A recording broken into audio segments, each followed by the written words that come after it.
बिहार का एक ऐसा बीजेपी नेता जिसकी मौत तो हो जाती है, लेकिन मौत की गुत्थी कभी सुलझने का नाम ही नहीं लेता है। हालांकि पुलिस ये पुष्टि कर देती है कि उसकी मौत जहर खाने की वजह से हुई है, लेकिन उसके घर के परिजन इस बात को कभी मानने के लिए तैयार ही नहीं होते हैं। उसके घर के परिजनों का कहना होता है कि उसकी मौत नहीं हुई है, बल्कि एक साजिश के तहत उसकी हत्या की गई है। कौन है ये बीजेपी नेता, कैसे हुई है इसकी मौत और क्या है इसकी मौत की सच्चाई, जानेंगे पूरी कहानी आज की इस वीडियो में। बस आप इस वीडियो को लास्ट तक जरूर देखिएगा। नमस्कार, आदाब, मैं हसमुद्दीन और आप देख रहे हैं सफ़र क्राइम तक। आज की जो सच्ची घटना मैं आपको सुनाने वाला हूँ, दरअसल ये घटना है बिहार प्रदेश की। बिहार का एक ज़िला पड़ता है गोपालगंज और इसी गोपालगंज का एक थाना पड़ता है हथुआ। हथुआ थाने के अंतर्गत एक गांव आता है चौनपुर और इसी चौनपुर का रहने वाला बीजेपी नेता कृष्णा शाही। कृष्णा जिसकी उम्र है लगभग 30 साल। कृष्णा के पिता का नाम मैनेजर शाही। मैनेजर जिसके टोटल 5 बच्चे हैं, जिसमें 3 बेटा और 2 बेटियां। मैनेजर अपने 5 बच्चों की शादी कर चुका है, जिसमें कृष्णा शाही सबसे छोटा है। कृष्णा की पत्नी का नाम शांता देवी। कृष्णा के बड़े भाई का नाम उमेश शाही और दूसरे भाई का नाम दिनेश शाही। कृष्णा की राजनीतिक जर्नी की शुरुआत होती है साल 2006 में।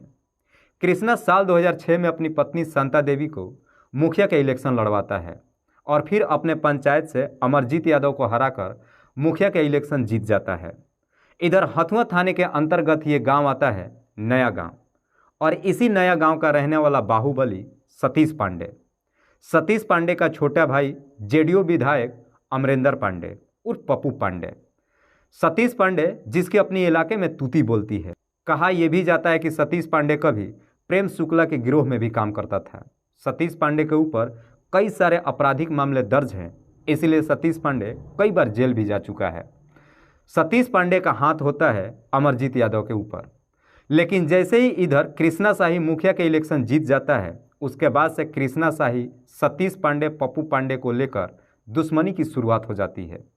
लेकिन इसके बावजूद भी कृष्णा शाही ना तो सतीश पांडे से डरता है और ना ही उसके भाई पप्पू पांडे से डरता है, बल्कि डटकर इन दोनों का सामना करता है और साल 2009 में बीएसपी से विधायक का इलेक्शन लड़ता है। लेकिन कृष्णा शाही ये इलेक्शन हार जाता है। लेकिन जैसे ही कृष्णा शाही इलेक्शन हार जाता है, उसके बाद से बीएसपी को छोड़कर भारतीय जनता पार्टी ज्वाइन कर लेता है। लेकिन जैसे ही राजनीतिक में उतर जाता है, कहीं ना कहीं सतीश पांडे और पप्पू पांडे के आंखों में कृष्णा शाही खटकने लगता है। इस बीच में कृष्णा शाही के ऊपर कई बार हमला भी होता है, लेकिन कृष्णा शाही बच जाता है। इधर एक दिन गोपालगंज में हिस्ट्री सीटर चवन्नी सिंह को पुलिस अपने कस्टडी में ले लेती है। चवन्नी सिंह जिस पे कई सारे आपराधिक मामले दर्ज हैं, जो उत्तर प्रदेश के गोरखपुर का रहने वाला है। गोपालगंज की पुलिस जैसे ही चवन्नी सिंह को अपने कस्टडी में लेती है, उससे पूछताछ करती है, तो चवन्नी सिंह कहता है कि दरअसल मुझे कृष्णा शाही की हत्या करने के लिए सुपारी दिया गया है और सुपारी एक नेता ने दिया है। लेकिन वक्त रहते ही पुलिस चवन्नी सिंह को अपने कस्टडी में ले लेती है और कृष्णा शाही की जान बच जाती है। लेकिन कृष्णा शाही को जैसे ही सच्चाई मालूम चलता है कि चवन्नी सिंह को उसकी हत्या करने की सुपारी दिया गया था, कृष्णा शाही इस बात की जानकारी अपनी पार्टी को दे देता है। फिर गोपालगंज पुलिस के तरफ से कृष्णा शाही को 4 बॉडीगार्ड दे दिया जाता है। उसके बाद से कृष्णा शाही जहां भी जाता है अपने बॉडीगार्ड के ही साथ जाता है। बात कर रहा हूं मैं 17 जुलाई 2017 के शाम के वक्त। कृष्णा शाही का एक दोस्त है आदित्य राय। आदित्य जिसकी उम्र है लगभग 30 साल, जो बसवरिया माझा गांव का रहने वाला है। आदित्य के पिता का नाम अवधेश राय। अवधेश के टोटल 5 बच्चे हैं, जिसमें 4 बेटियां और एक छोटा बेटा आदित्य। आदित्य की एक बुआ है जिसकी शादी कृष्णा शाही के ही गांव में हो रखी है। आदित्य जब भी अपनी बुआ से मिलने के लिए उसके गांव में जाता है, तो अक्सर आदित्य की मुलाकात कृष्णा शाही से भी होती है। इसी सिलसिले में कृष्णा शाही और आदित्य राय की दोस्ती हो जाती है। हालांकि ये दोस्ती पिछले 20 सालों से चल रही है। दोस्ती इतनी काफ़ी गहरी है कि अक्सर दोनों के घर परिवार एक दूसरे के घर आया जाया भी करते हैं। 17 जुलाई 2017 के आदित्य राय के घर पे एक फंक्शन होता है, जिसमें कई बड़े बड़े लोगों को बुलाया जाता है। कृष्णा शाही भी अपने ड्राइवर सुनील के साथ आदित्य राय के घर पे पहुंचता है। शाम के वक्त जब पार्टी खत्म हो जाती है, सारे मेहमान खाना वाना खा करके जब अपने घर चले जाते हैं, कृष्णा शाही भी अपने घर आने के लिए तैयार होता है। लेकिन आदित्य राय नेता को मना कर देता है और कहता है कि आज रात मेरे ही घर पे ठहर जाओ। कृष्णा शाही भी अपने दोस्त की बात मान लेता है और अपने ड्राइवर सुनील से ये कह के घर भेज देता है कि कल सुबह 4 से 5 बजे के आसपास ही यहाँ गाड़ी लेके पहुँच जाना है, क्योंकि कल मुझे पटना जाना है, पार्टी की मीटिंग है। सुनील गाड़ी लेकर वापस तो आ जाता है, लेकिन अगले सुबह ही 4 से 5 बजे के आसपास गाड़ी लेकर आदित्य राय के घर पे पहुंच जाता है। लेकिन आदित्य राय के घर पे जब पहुंचता है तो वहां पे कृष्णा शाही को नहीं देख पाता है। इसीलिए ड्राइवर आदित्य राय से नेता के बारे में पूछताछ करता है। तो आदित्य राय कहता है कि नेताजी तो रात में ही घर चले गए। आदित्य राय जैसे इस तरह की जवाब सुनील को देता है, ड्राइवर इस बात की जानकारी कृष्णा शाही की पत्नी शांता देवी को देता है। शांता देवी को जैसे ही सच्चाई मालूम चलता है, शांता देवी अपने पति के नंबर पर फ़ोन करती है, लेकिन कृष्णा के नंबर स्विच ऑफ बताता है। इस बात से उसकी पत्नी शांता काफ़ी परेशान हो उठती है। आदित्य के नंबर पर भी फ़ोन करती है और कहती है कि मेरे पति घर पे नहीं आए हैं। शांता जैसे इस तरह की बातें आदित्य से कहती है, इसे सुन करके आदित्य भी परेशान हो उठता है। शांता अपने जेठ उमेश से कहती है कि आदित्य के घर पे जाइए और कृष्णा के बारे में पता लगाइए। उमेश अपने कुछ साथियों को लेकर आदित्य के घर पे जाता है और पहुंचने के बाद वहां पे आदित्य से कृष्णा के बारे में पूछताछ करता है। तो आदित्य कहता है कि नेताजी रात को फ़ोन पे बात कर रहे थे और बात करते करते घर को चले गए। लेकिन उमेश आदित्य की बातों पर भरोसा नहीं करता है और उसके ऊपर दबाव देते हुए पूछताछ करता है कि सच सच बताओ कृष्णा कहाँ है। लेकिन धीरे धीरे ये बातें अब फैलना शुरू हो जाता है। लोगों को मालूम चल जाता है कि नेता कृष्णा शाही कहीं गायब हो चुके हैं। जैसे ही कृष्णा के समर्थकों को मालूम चलता है कि नेताजी कहीं गायब हो चुके हैं, जितने भी समर्थक होते हैं धीरे धीरे आदित्य के घर पे पहुंचना शुरू करते हैं और देखते ही देखते काफ़ी तादाद में लोग वहां पे इकट्ठा हो जाते हैं। नेता कृष्णा शाही का जब कहीं कुछ पता नहीं चलता है, 8 बजे के आसपास उमेश नज़दीकी थाने में जाता है और अपने भाई कृष्णा शाही की गुमशुदगी का रिपोर्ट दर्ज करा देता है। पुलिस जब गुमशुदगी का रिपोर्ट दर्ज करती है, सबसे पहले आदित्य के घर पर पहुंचती है और आदित्य से नेता कृष्णा शाही के बारे में पूछताछ करती है। आदित्य फिर से पुलिस वालों को वही जवाब देता है कि नेताजी रात में फ़ोन पे बातचीत कर रहे थे और बातचीत करते करते ही घर को चले गए। लेकिन तब तक वहाँ पे काफ़ी तादाद में लोग इकट्ठा हो जाते हैं। पुलिस आसपास के इलाकों को छानबीन करना शुरू कर देती है। तभी उन्हीं समर्थकों में से एक व्यक्ति आदित्य राय के घर से थोड़ी ही दूर शिव मंदिर के पीछे एक कुएं में जाकर झांक कर देखने की कोशिश करता है, तो देखता है कि कुएं में एक जोड़ी चप्पल पानी के ऊपर तैर रहा है। जैसे ही वो व्यक्ति उस चप्पल को देखता है, इस बात की जानकारी उमेश को आकर के देता है। उमेश जब जा करके कुएं में देखता है तो उस चप्पल को देख करके पहचान जाता है। पुलिस वालों से कहता है कि साहब ये चप्पल किसी और का नहीं बल्कि मेरे भाई कृष्णा का ही है। जैसे ही चप्पल की पुष्टि कर देता है, पुलिस को लगता है कि कहीं कृष्णा इस कुएं के अंदर पानी में तो नहीं है। इसीलिए पुलिस अपने 3 अधिकारियों को कुएं के अंदर पानी के नीचे भेजती है। जैसे ही तीनों अधिकारी कुएं के अंदर जाते हैं, आखिरकार उसी कुएं में कृष्णा शाही की डेड बॉडी मिलता है। लेकिन पुलिस जब डेड बॉडी को बाहर निकालती है तो देखती है कि कृष्णा शाही के पेट पे एक गमछा बंधा हुआ है और उस गमछे में एक भारी पत्थर भी बंधा हुआ है। लेकिन कृष्णा शाही के शरीर पे कोई भी चोट या घाव का निशान नहीं दिखाई दे रहा था।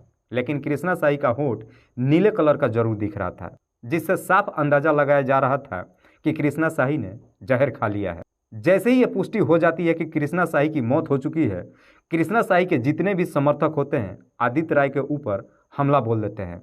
उसके घर के ऊपर तोड़फोड़ करना शुरू कर देते हैं।